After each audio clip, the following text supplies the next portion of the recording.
കൂട്ടുകാർക്ക് നല്ലൊരു ദിവസം ആശംസിച്ചുകൊണ്ട് നമുക്ക് നേരെ സേതുവിന്റെ പല്ലുവീട് ഇന്നത്തെ നല്ലൊരു വിശേഷം കേട്ടാലോ.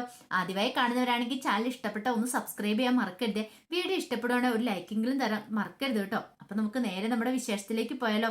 അങ്ങനെ ഇന്നത്തെ വിശേഷത്തില് നിഖിൽ തന്റെ ഫ്രണ്ട്സിനോടൊപ്പം നിന്ന് സീർട്ടൊക്കെ വലിക്കുകയാണ്. അങ്ങനെ വലിച്ചു ഫ്രണ്ട്സ് പറഞ്ഞു, നീ ഇവിടെ നിന്നിട്ട് കാര്യമില്ല, ദേ നിന്റെ ഭാര്യ ഞാൻ പോകുന്നവളുടെ അടുത്തേക്ക് എല്ലാം പറയണം. ഇന്നൊരു ദിവസം കൂടെ അല്ലേ നിനക്ക് സൊള്ളാൻ പറ്റുള്ളൂ. നാളെ മുതൽ എന്ത് ചെയ്യുന്നു ചോദിക്കാം. അത് ശരിയാ, നാളെ അവളെന്റെ ഭാര്യ അവനായിട്ട് പോവാണല്ലോ, പിന്നെ എനിക്ക് കുഴപ്പമില്ലടാ. ഇന്നത്തെ ഒരു രാത്രി കൂടെ കഴിഞ്ഞു കിട്ടിയ പിന്നെ ഞാൻ രക്ഷപ്പെട്ടെന്ന് പറയണം. അങ്ങനെ നിഖില് നേരെ അച്ഛൻ്റെ അടുത്തേക്ക് പോവാണ്.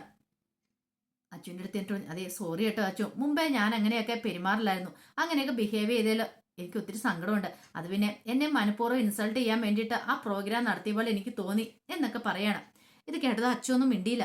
പിന്നീട് അച്ഛനോട് പറഞ്ഞു, അല്ല കല്യാണം നാളെ കഴിയുമല്ലോ, പിന്നീട് നമുക്ക് എങ്ങോട്ടാ അച്ചു ഹണിമൂൺ ട്രിപ്പ് പോകണ്ടേ, നാഷണൽ പോണോ ഇന്റർനാഷണൽ പോണോ എന്ന് ചോദിക്കണം.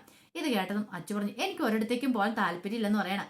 അപ്പോഴേക്കാണ് പ്രതാപന്റെ കുറച്ച് ഫ്രണ്ട്സും അങ്ങോട്ടേക്ക് വരുന്നത്. പിന്നീട് അച്ഛനോട് വന്നിട്ട് പറഞ്ഞു, അതെ ഇത് എന്റെ ഫ്രണ്ട്സാന്ന് പറയണം.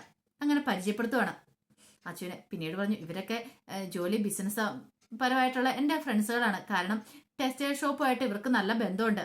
ഇനിയിപ്പം കല്യാണം കഴിഞ്ഞ് കഴിഞ്ഞിട്ടുണ്ടെങ്കിൽ ഉറപ്പായിട്ടും നമ്മുടെ കമ്പനിയുമായിട്ടൊരു കൊളാബറേഷൻ നടത്താനായിട്ട് ഇവർക്ക് ആഗ്രഹമുണ്ട്.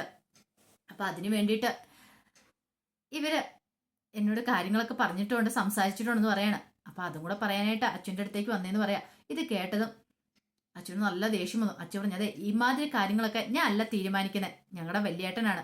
വലിയേട്ടനോട് പോയി സംസാരിച്ചാൽ മതി, ഇപ്പൊ എനിക്ക് ഇതിനെക്കുറിച്ച് സംസാരിക്കാൻ താല്പര്യമില്ലെന്ന് പറയണം. പെട്ടെന്ന് മുഖത്തടിയേറ്റവളെ പോയി പ്രതാപൻ പറഞ്ഞു, കൂട്ടുകാരോട് പറഞ്ഞു, അത് പിന്നെ മറ്റവനുണ്ടല്ലോ ഇവരുടെ വലിയേട്ടൻ ആ സേതുമാധവൻ, അവന്റെ കാര്യം പറഞ്ഞു, അത് കുഴപ്പമില്ല, അവനോട് ഞാൻ കാര്യങ്ങളൊക്കെ സംസാരിച്ചോളാന്ന് പറയണം. പിന്നീട് പ്രധാനം അവരെയും കൂട്ടിക്കൊണ്ട് അങ്ങോട്ടേക്ക് പോവാണ്. ഈ സമയം നിഖിലിന് ഇഷ്ടപ്പെട്ടില്ല അച്ചു അങ്ങനെ പറഞ്ഞ്. നിഖിൽ രൂക്ഷമായിട്ട് അച്ചുവിനെ നോക്കുകയാണ്.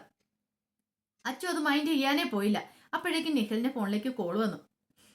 ഇപ്പൊ നിഖിലൊന്ന് നോക്കിയിട്ട് പെട്ടെന്ന് അച്ചുവിനോട് ഒരു മിനിറ്റ് എന്ന് പറഞ്ഞ് അങ്ങോട്ട് മാറിപ്പോവാണ്. അച്ചുവിന് എന്തോ ഒരു സംശയം തോന്നി. പിന്നീട് നിഖിൽ അങ്ങോട്ട് മാറിപ്പോയി സംസാരിക്കണം. മാറി എന്നല്ല സംസാരിക്കുന്നത്, ഒരു മുറിയിലേക്ക് കയറിപ്പോയി. മുറി പതുക്കെ ചാരിയിട്ട് സംസാരിക്കുകയാണ്. അത് മറ്റാരും ആയിരുന്നില്ലത്, ഇന്ദ്രനായിരുന്നു അങ്ങേ തലക്കിലുണ്ടായിരുന്നേ. അങ്ങനെ ഇന്ദ്രൻ വിളിച്ചിട്ട് നിഖിലിനോട് പറഞ്ഞു, എന്താടെ നിഖിലെ കാര്യങ്ങളൊക്കെ, ദേ ഇന്ദ്രനെ ഇപ്പൊ ഇങ്ങോട്ട് വിളിച്ചേ, ഞാൻ പറഞ്ഞില്ലേ ഇന്ദ്രൻ ഇങ്ങോട്ട് ഇടയ്ക്ക് വിളിക്കില്ലെന്നുള്ള കാര്യം. എടാ എനിക്ക് ഇവിടെ ഇരുന്നൊരു സമാധാനം കിട്ടുന്നില്ല, അതുകൊണ്ടല്ലേ വിളിച്ചേ. ദേ ഇപ്പൊ ഇവിടെ ഫംഗ്ഷനൊക്കെ നടന്നുകൊണ്ടിരിക്കുക, കാര്യങ്ങളൊന്നും കഴിഞ്ഞിട്ടില്ല, നാളെ ഒരു ദിവസമാണ് കഴിയട്ടെ എന്ന് പറയാ. പിന്നെ കുഴപ്പമില്ല, എപ്പോ വിളിച്ചാലും കുഴപ്പമില്ലെന്ന് പറയാം. ഇപ്പോഴേ എനിക്കൊരു സമാധാനമായത് അറിയാലോ. ഇനിയിപ്പം ഞാൻ നീയും തമ്മിൽ ബന്ധമുണ്ടെന്ന് അറിഞ്ഞാലും കുഴപ്പമില്ല, നാളെ ഒരു ദിവസം കഴിഞ്ഞാൽ കുഴപ്പമില്ലോ. പിന്നെ ഞാൻ പറഞ്ഞ കാര്യങ്ങളൊക്കെ ഓക്കെ ആണല്ലോ അല്ലേന്ന് ചോദിക്കണം. ഓക്കെ ആണോന്നോ, കല്യാണം കഴിഞ്ഞ ഒരാഴ്ച കഴിഞ്ഞാൽ പിന്നെ ഒരു പ്രശ്നമില്ല, നിങ്ങൾ പറയുന്ന പോലെ തന്നെ കാര്യങ്ങൾ നടക്കും. ആ കാര്യത്തിൽ ഒരു പേടിയും വേണ്ട, എനിക്ക് പണമാണ് വേണ്ടേ, പണം കിട്ടിയാൽ ഞാൻ ഓക്കെ ആന്ന് പറയണം, എനിക്കൊരു കുഴപ്പമില്ലെന്ന് പറയണം. അങ്ങനെ നിഖിൽ സംസാരിച്ചതിന് ശേഷം ഫോൺ ചാർജിൽ ഇടുവാണ്. ചാർജിൽ അവിടെ കുത്തിവെച്ചിട്ട് അങ്ങോട്ട് തിരിയുമ്പോഴത്തേനുമാണ് കൃത്യം പല്ലവിനെ കാണുന്നത്. പല്ലവിയുടെ മുഖത്തേക്കാണ് നോക്കുന്നത്. ഒരു നിമിഷം നിഖിലൊന്ന് ഞെട്ടി. നിങ്ങളെങ്ങനെ ഈ മുറി വന്നു, നിങ്ങൾ ഇവിടെ ഉണ്ടായിരുന്നോ എന്ന് ചോദിക്കുക. ഞാൻ സംസാരിച്ച മുഴുവൻ കേട്ടോന്ന് ചോദിക്കണം. ഇത് കേട്ടതും പല്ലവി പറഞ്ഞു, ആരോടാ സംസാരിച്ചെന്ന് ചോദിക്കുക. ആന്തിനാ നിങ്ങൾ അറിയണേ, നിങ്ങളോട് പറയേണ്ട കാര്യം എനിക്കില്ലെന്ന് പറയണം. ഓഹോ, അപ്പൊ എന്നോട് പറയാൻ ബുദ്ധിമുട്ടാ, കുഴപ്പമില്ല, ഞാനത് കണ്ടുപിടിച്ചോളാന്ന് പറയണം. ഇത് കേട്ടത് നിഖിൽ പറഞ്ഞു, നിങ്ങൾ കൂടുതൽ ആളാവാനും വരണ്ട, എന്നെ ക്വസ്റ്റ്യൻ ചെയ്യാൻ നിങ്ങൾ ആളാവില്ലെന്ന് പറയണം. അപ്പോഴേക്കും കഥവും തുറന്നിട്ട് അങ്ങോട്ടേക്ക് ഇന്ദ്രൻ വരുവാണ്. എന്താ അവിടെ ഒരു കാര്യം ചോദിക്കാം. ദേ ഇവര് വലിയ അധികാരം സ്ഥാപിക്കുന്നു, ഇവിടെ എന്നെ ചോദ്യം ചെയ്യാൻ വന്നിരിക്കുമെന്ന് പറയണം. ഇത് കേട്ടൻ പ്രതാപൻ ചോദിച്ചു, നീ ആരടി, നീ കുടുംബക്കാരി ഒന്നുമല്ലോ, പിന്നെ ആരാ നീ നിഖിലിനെ ചോദ്യം ചെയ്യാനെന്ന് ചോദിക്കാം. അതെ കുടുംബക്കാരിയാണോ അല്ലയോന്നൊക്കെ ഞാൻ തീരുമാനിച്ചു തരാം, ഈ കുടുംബത്തിൽ എന്റെ സ്ഥാനം വില എന്താന്ന് ഞാൻ കാണിച്ചു തരാം എന്നും പറഞ്ഞിട്ട് വെല്ലെ വിളിച്ചിട്ട് അങ്ങോട്ടേക്ക് പല്ലവി ഇറങ്ങി പോവാണ്. എന്താടാ നിഖിലെ, എന്താ സംഭവം എന്ന് ചോദിക്കാം. അവര് ഞാൻ ഫോൺ ചെയ്തോണ്ടിപ്പം വന്നു നിന്നു, ഫോൺ വിളിച്ചാൽ കേട്ടോന്ന് അറിയത്തില്ലെന്ന് പറയാം. അല്ല കേട്ടാലിപ്പോ എന്താ, എന്തേലും കുഴപ്പം പിടിച്ച കാര്യമാണെന്ന് നിൽക്കും, അത് കുറച്ച് സംഗതി കുഴപ്പമാന്ന് പറയാം. നീ ആരെ വിളിച്ചെന്ന് പറ, അതിപ്പോ പറയാൻ പറ്റുന്ന കാര്യമല്ല, എന്നാ എന്താ സംസാരിച്ചെന്നെങ്കിലും പറ, അത് സീക്രട്ട് ആയിട്ടുള്ള കാര്യമാ എന്നും പറഞ്ഞോണ്ട് നിഖിലൊന്നും മിണ്ടാതെ അങ്ങോട്ട് പോവാണ്. പ്രതാപനാണെങ്കിൽ എന്ത് ചെയ്യണമെന്ന് അറിയത്തില്ല. പിന്നീട് രാജലക്ഷ്മി അടുക്കളയിൽ വന്നിട്ട് ഇങ്ങനെ ഓരോ തപ്പി തേടിയിട്ട് ഒരു സാധനം വെച്ചാൽ കാണത്തില്ല, അതെങ്ങനെ വെക്കുന്ന സാധനം വെക്കുന്നിടത്ത് കാണത്തില്ലെന്ന് പറയണം. അപ്പോഴേക്ക് ഇന്ദ്രൻ അങ്ങോട്ട് വന്നു. എന്താ അമ്മ എന്താ ഓരോ പിച്ചും പേയൊക്കെന്ന് പറയണേ, അമ്മയ്ക്ക് എന്താ ഭ്രാന്തായെന്ന് ചോദിക്കുക. എന്താ ഈ വട്ട് പടരുന്ന രോഗമാണോ, അങ്ങനെയാണെങ്കിൽ നിന്റെ വട്ട് എനിക്കും പടർന്നു കാണുമെന്ന് പറയാം. ഓഹോ, അപ്പൊ എനിക്ക് ഭ്രാന്തുണ്ടെന്ന് അമ്മ പറയുന്നല്ലേന്ന് ചോദിക്കുക. അല്ലാതെ പിന്നെ എന്നും പറഞ്ഞ് രാജലക്ഷ്മി ദേഷ്യപ്പെട്ട് അങ്ങോട്ട് പോയി ഇരിക്കുവാണ്. അപ്പോഴേക്ക് അടുക്കളയിലേക്ക് വെള്ളം എടുക്കാനായിട്ട് കുറച്ച് വെള്ളം കുടിക്കാൻ എടുക്കാൻ വിശ്വം വരുവാണ്. വിശ്വം നേരെ ഫ്രിഡ്ജ് തുറക്കാനായിട്ട് അങ്ങ് ചെന്നു. ആ സമയത്ത് ഇന്ദ്രൻ പറഞ്ഞു, അല്ല അമ്മയ്ക്ക് എന്താ എത്ര ദേഷ്യം എന്ന് ചോദിക്കണം. എങ്ങനെ ദേഷ്യപ്പെടായിരിക്കും? അവളുടെ കല്യാണം മുടക്കും നീയല്ലേ പറഞ്ഞേ, ആ അവന്തികയുടെ. എന്നിട്ടിപ്പോ എന്തായി? കല്യാണം നല്ല ഗംഭീരമായിട്ട് നടക്കാൻ പോവല്ലേന്ന് ചോദിക്കും. അതിന്റെ ഫംഗ്ഷനും കാര്യങ്ങളൊക്കെ നടക്കുമല്ലേന്ന് ചോദിക്കും. നിനക്ക് നാണം ഉണ്ടോടാന്ന് ചോദിക്കണം ഇന്ദ്രനോട്. എന്റെ അമ്മേ, ഈ കല്യാണം നടക്കണമെന്ന് പറയാം. അപ്പൊ ഈ സംസാരമൊക്കെ കേട്ട് വിശ്വം വെള്ളം കുടിക്കുന്നതായിട്ട് ഭാവിച്ച് അവിടെ നിൽക്കുകയാണ്. എന്തോ രഹസ്യം ഉണ്ടെന്ന് മനസ്സിലായി. പിന്നീട് ഇന്ദ്രൻ പറഞ്ഞു, ഈ കല്യാണം നടക്കണോ അമ്മേ? പക്ഷേങ്കില് നേരത്തെ ഞാൻ വിചാരിച്ചോണ്ടിരുന്ന ഈ കല്യാണം നടക്കല്ലെന്നാ. പക്ഷെ നിഖിൽ ആ കെട്ടാൻ പോകുന്ന അറിഞ്ഞു കഴിഞ്ഞപ്പം ഈ കല്യാണം നടക്കണം എന്നായി. എന്താടാ അങ്ങനെ പറഞ്ഞു? ഈ നിഖിൽ എന്ന് പറഞ്ഞ ആരാന്നറിയോ? എന്റെ വലം കയ്യാ. ഞാൻ പറയുന്ന അവൻ അനുസരിക്കൂന്ന് പറയാം. ഇത് കേട്ടതും ഒരു നിമിഷം രാജലക്ഷ്മി ഒന്ന് ആലോചിച്ചു. അമ്മ എന്താ വിചാരിച്ചോണ്ടിരിക്കുന്നത്? നിഖിൽ അവന് വേണ്ടി കല്യാണം കഴിക്കുന്നതാണോ? ഒരിക്കലുമില്ല. കല്യാണം കഴിഞ്ഞ് ഒരാഴ്ച കഴിഞ്ഞ് കഴിയുമ്പം ഈ പറയുന്ന സേതുമാധവന്റെ പെങ്ങള് അവന്തിക എന്ന് വിളിക്കുന്ന അച്ചുണ്ടല്ലോ, എന്റെ ആയി തീരും. എന്റെ ഭാര്യനെ അവൻ തട്ടിക്കൊണ്ട് പോയിട്ടുണ്ട്. അവന്റെ പെങ്ങളെ ഞാനിങ്ങോട്ട് കൊണ്ടുവരും. അറിയാലോ, അങ്ങനെ കൊണ്ടുവരുന്നുണ്ടെങ്കിൽ ഞാനൊരു ലക്ഷ്യം വെച്ചിട്ടായിരിക്കും കൊണ്ടുവരുന്നത്. എനിക്ക് അവളെ വേണം. ഒരു ദിവസത്തേക്കെങ്കിലും ആ പല്ലവീനെ വേണം. പല്ലവീനെ ഈ വീട്ടിൽ വരുത്തും. അതിന് ഏറ്റവും നല്ല തുറുപ്പിച്ചിട്ടാണ് ആ അവന്തിക എന്ന് പറയണം. ഇത് കേട്ടതും രാജലക്ഷ്മിക്ക് സന്തോഷമായി. നിന്റെ ബുദ്ധി ഞാൻ സമ്മതിച്ചു തന്നിരിക്കുന്നു. ഇതൊക്കെ കേട്ടോണ്ട് വിശ്വം അവിടെ നിപ്പുണ്ട്. അമ്മ എന്താ വിചാരിച്ചോണ്ടിരുന്നേ? ഈ ഇന്ദ്രൻ ബുദ്ധിയില്ലാത്തവനാണോ? ഞാനും അവനും കൂടെ ചേർന്ന് നല്ല പണി തന്നെ ഒപ്പിച്ചു വെച്ചിരിക്കുന്നത്. അവന് പണം മതി. പണത്തിന് വേണ്ടിയിട്ട് അവൻ എന്തും ചെയ്യുമെന്ന് പറയാ. അവനൊരു പക്കാ ബോൺ ക്രിമിനലാന്ന് പറയാ. ബോംബെ ജനിച്ചു വളർന്ന അവനറിയത്തില്ലാത്ത പരിപാടികളൊന്നുമില്ല.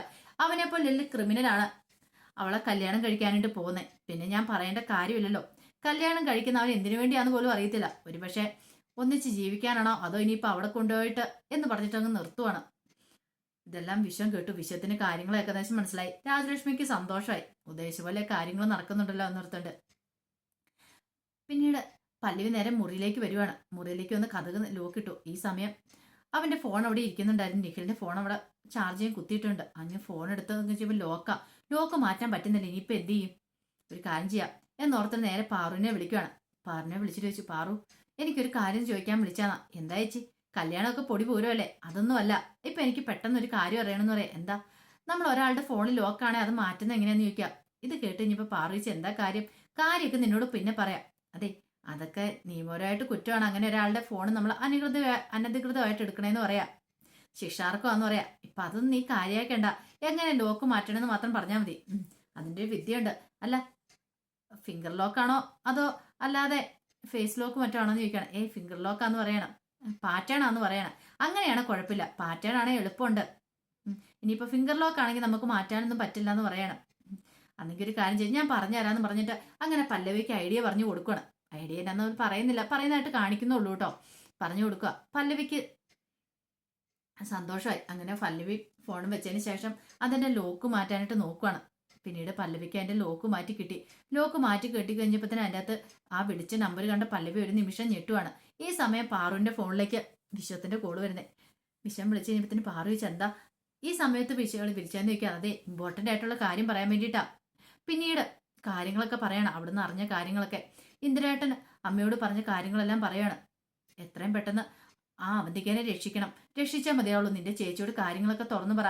എങ്ങനെയാലും രക്ഷിക്കാൻ പറ. ഈ കല്യാണം നടന്നിട്ടുണ്ടെങ്കിൽ ഏറ്റവും വലിയ ചതിക്കുഴിയിലേക്കായിരിക്കും വീഴാൻ പോണെന്നൊക്കെ പറയാം. എല്ലാം കേട്ട് കഴിഞ്ഞപ്പത്തിന് ഏകദേശം കാര്യങ്ങളൊക്കെ മനസ്സിലായി പാറുവിന്. ഈ സമയം വല്ലാത്തൊരവസ്ഥ പല്ലവി ഞെട്ടിയിരിക്കുകയാണ്. അപ്പോഴേക്കും പല്ലവിയുടെ ഫോണിലേക്ക് പാറു വിളിക്കുകയാണ്. പാറു വിളിച്ചിട്ട് വിശ്വം തന്നോട് പറഞ്ഞ കാര്യങ്ങളെല്ലാം പറയാ. എല്ലാം കേട്ട് കഴിഞ്ഞപ്പോഴത്തേനും പല്ലവി അല്ല, നീ ഇത് എവിടുന്ന ഈ കാര്യങ്ങളൊക്കെ അറിഞ്ഞെന്ന് ചോദിക്കും. അതിനെക്കുറിച്ച് ഇപ്പം ചേച്ചി അറിയേണ്ട കാര്യമില്ല. ഞാൻ പറഞ്ഞ കാര്യങ്ങളൊക്കെ സത്യം തന്നെയാ. ചേച്ചി ഒരു കാര്യം ചെയ്യുക, എത്രയും പെട്ടെന്ന് തന്നെ അച്ചു ചേച്ചിനെ രക്ഷിക്കാനായിട്ട് നോക്ക്. അതോ രക്ഷയുള്ളൂ. സേതുവേട്ടനോട് കാര്യങ്ങളൊക്കെ തുറന്നു പറ. അല്ലെങ്കിൽ ഇനി എന്താ സംഭവിക്കാൻ പോകുന്ന അറിയാലോ. അച്ചു ചേച്ചിയുടെ ജീവൻ നശിക്കാനായിട്ട് പോവാ. ഇന്ദ്രനും ആ നിഖിലും തമ്മിൽ കൂട്ടുകെട്ടാണെന്ന് പറയണേ. ഇത് കേട്ടതും പല്ലവി പറഞ്ഞു, അതിനെക്കുറിച്ചുള്ള സത്യം ഞാനിപ്പോൾ അറിഞ്ഞുള്ളൂ മോളെ. ഞാനിപ്പോൾ അത് കണ്ടെത്തിയെന്ന് പറയണം. അവർ തമ്മിൽ ബന്ധമുണ്ടെന്നുള്ള കാര്യം. അന്നേ എത്രയും പെട്ടെന്ന് പോയി രക്ഷിക്കാൻ നോക്കാൻ പറയാണ്. അപ്പൊ അതിന്റെ വിശേഷങ്ങളൊക്കെ എന്ന് കണ്ടേ. അപ്പൊ ഇനി ഉറപ്പായിട്ടും നിഖിലുമായിട്ടുള്ള വിവാഹം മുടങ്ങാൻ പോവാ. അതിന്റെ വിശേഷങ്ങളൊക്കെ നമുക്ക് കാത്തിരിക്കാട്ടോ. ഇതിന്റെ ബാക്കി വിശേഷങ്ങളുമായിട്ട് വൈകുന്നേരത്തെ പ്രൊമോയിൽ വരാം. മറക്കാതെ എല്ലാവരും കയറി കാണണേ. ഒരിക്കൽ കൂടി എല്ലാവർക്കും നല്ലൊരു ദിവസം ആശംസിച്ചു നിർത്തുന്നു.